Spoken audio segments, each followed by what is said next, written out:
एक किसान केले की खेती से मुनाफा तभी ले सकता है जब वे उस खेती की एक एक बारीकी को सीखे, समझे और उसके बाद ही खेतों में उतरे।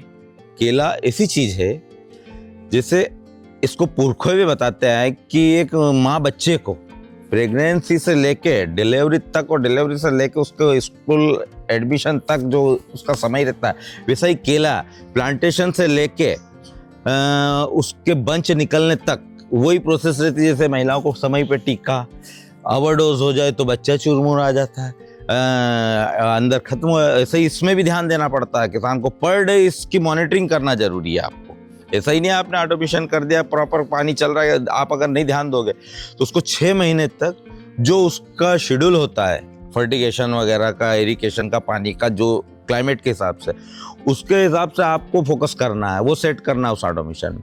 वो आपको ध्यान देने वाली चीज है। जब 6 महीने बाद बंच निकलता है, फल को ये जैसे एक्सपोर्टर तक कैसे पहुंचाना, उसमें आपको वो 3 महीने बहुत ध्यान देना पड़ता है। फ्रूट केयर करना पड़ेगी। फल तो निकल गया, जैसे बच्चे की केयर होती है, बच्चे को टीके लगते हैं समय समय पे, वैसे उसको जैसे ही फल निकला है, बंच निकला है केले में, तो वो हार्वेस्टिंग पे तो 3 महीने बाद जाएगा, 70 से 90 दिन में।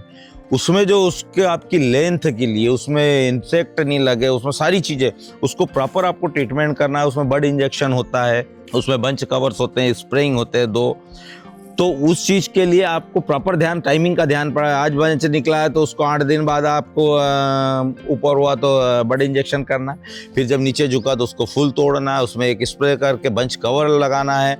ये सारी चीजें किसान को उसमें 70 दिन बहुत ज्यादा फोकस करना, तब जाके वो एक्सपोर्ट की क्वालिटी बनेगी, तब आपको और 4 पैसा ज्यादा मिलेगा।